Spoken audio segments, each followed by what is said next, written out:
Oh, hey vlog. It's 12:30 on a Friday.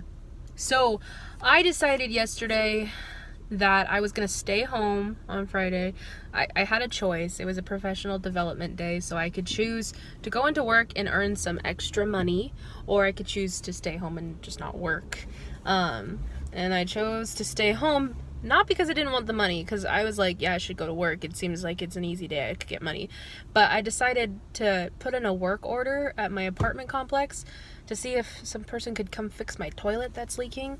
And I was hoping that they would come this morning while I'm there, because I don't like when people come and do things in my apartment without me being there, especially since I have 3 cats and I'm only supposed to have 2. So I was there, but they never came this morning, so maybe tomorrow morning, I don't know. But Jacob will be here tomorrow, and that's helpful. And I'm taking Sebastian to the vet tomorrow, so he won't be in the apartment.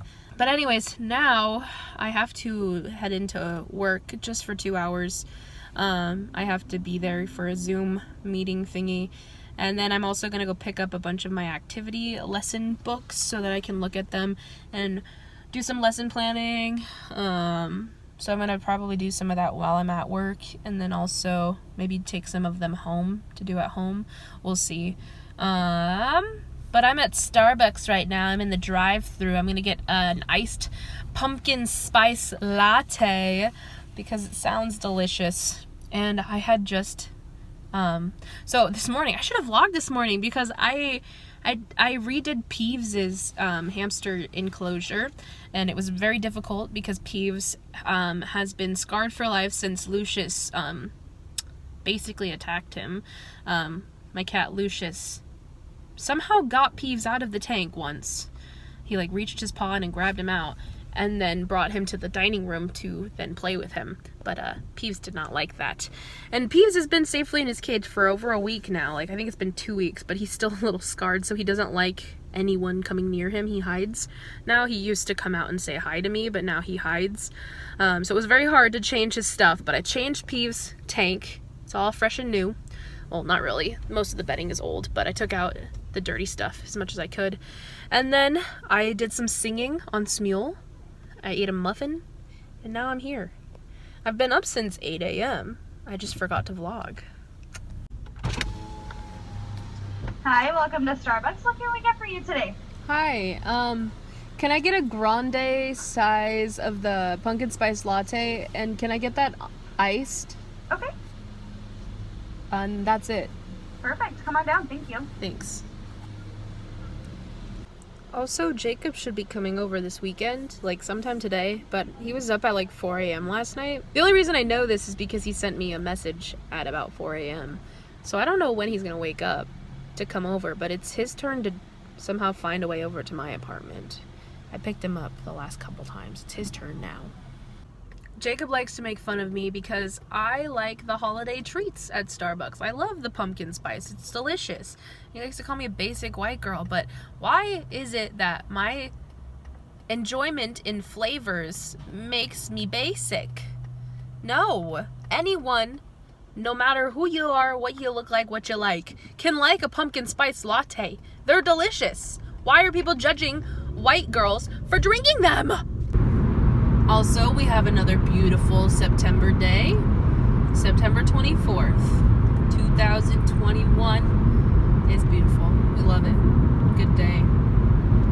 Dispatch Health is hiring right now. We are looking for great people. Look at that mountain. Wow. Again, it's all the way over there. It's so pretty. It looks better in person. Wow.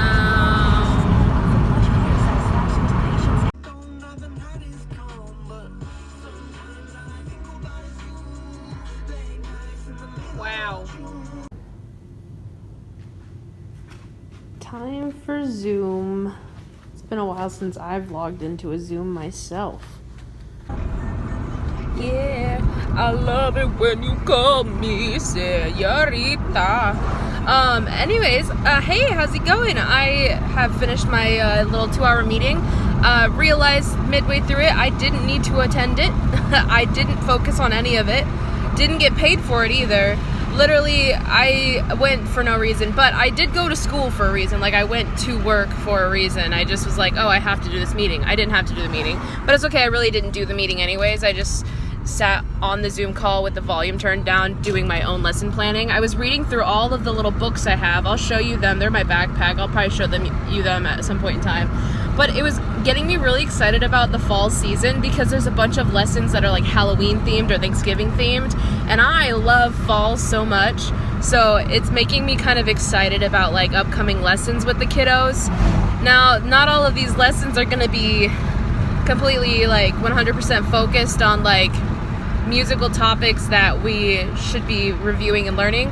Like, it's the thing about elementary is I can't focus on teaching topics, and I'm learning that. I just have to focus on having the kids do music somehow, moving their bodies, listening to music, doing music themselves, and then like having like a one-word lesson in it. Like say we're doing a game that's super fun about a fat pumpkin or whatever, and the kids don't realize it, but I'm teaching them steady beat and rhythm and what those are and how they work.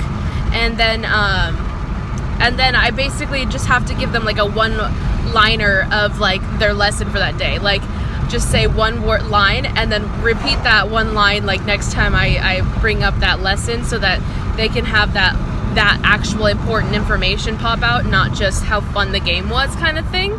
So yeah, it's interesting because when you're teaching middle school and high school and stuff, you just teach, and then like sometimes you teach with fun elements, but you're still like, you teach the concept and then you do the fun thing. But with elementary, it's you do the fun thing and you sneak in the content somehow. It's weird. It's a lot different, and I'm starting to, I think, understand that a little bit better. I don't know what I'm trying to say, but I think I'm starting to understand my job just a little bit more. But that's another thing. I didn't like, when I was going to college and stuff, like, I knew I wanted to be a choir teacher, and I still want to be a choir teacher. Like, that's my main focus eventually. And teaching choir, I feel like I know how it works, and I'll just get better at it. But with teaching elementary, I have no idea how it works. And that's why I think it's been stressing me out so much, is because I've never had any experience with it. So I'm learning now, and I just have to deal with the fact that I have to be flexible. I have to be okay with planning my lessons last minute. I have to be okay with like not quite being comfortable with what I'm doing and making it work anyways. And then next year when I reteach the same concepts, like when I reteach these same lessons, the kids don't remember the lessons very well. I mean, they might, some of them might remember, some of them might not, so I can reteach things and recycle things. And so next year when I teach these same concepts and ideas and stuff, it'll be a lot smoother because I would have taught it before. So it's kind of just like, the more I do it, the more like smooth and easy it gets. So I recorded this for an audition earlier. It's a from Company, I believe. It's called Getting Married, Not Getting Married Today, or Getting Married Today, whatever. And it's just this really fast sung solo part, and it was hard. And I could still do better, but now that I learned it today and I recorded it today, so this is just from today learning it. I've never heard it before except for today. And so if I get this role that I auditioned for, I'll probably be better at it when I actually sing it during our performance. But yeah, we're gonna listen to this together because it's insane.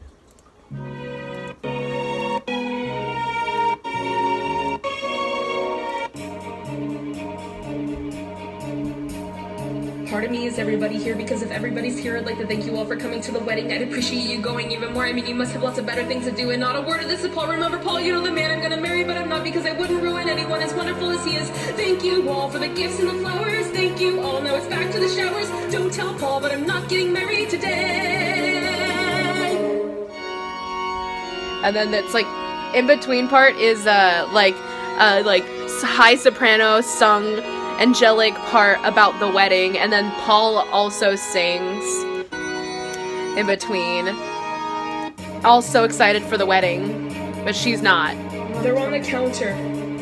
Also, Next to my suicide note. Smule messed up my Listen, recording. everybody, look, I don't know what you're waiting for a wedding. What's a wedding? It's a prehistoric ritual where everybody promises fidelity forever, which is maybe the most horrifying word I ever heard, which is followed by a honeymoon where suddenly you realize he's saddled with a nut and want to kill me, which he should. So listen, thanks a bunch, but I'm not getting married. Go have lunch, cause I'm not getting married. You've been grand, but I'm not getting married. Don't just stand there, I'm not getting married. And don't tell Paul, but I'm not getting married today. Go, can't you go? Why is nobody listening? Goodbye. Go and cry at another person's wake. If you're quick for a cake, you could pick up a christening. But please, on my knees, there's a human life at stake. Listen, everybody, I'm afraid you didn't hear, or do you want to see a crazy lady fall apart in front of you? It isn't like Paul, who will be ruining his life. You know, we'll both of us be losing our identities. I telephoned my analysis about it, and he said to see him Monday, but by Monday I'll be floating on the husband with the other garbage. I'm not well, I'm not getting married. You've been swell, but I'm not getting married. I'm not well. Clear the hall, cause I'm not getting married. Thank you all, but I'm not getting married. And don't tell Paul, but I'm not getting married today. Another in-between part. And then there's one more rap.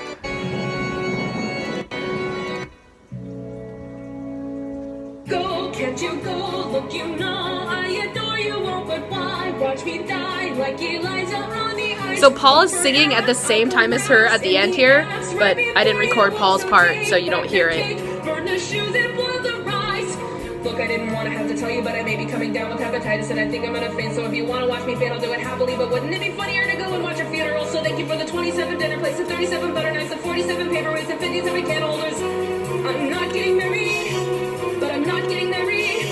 See, I'm not getting married. Still, I'm not getting married. Let us pray that we're not getting married today.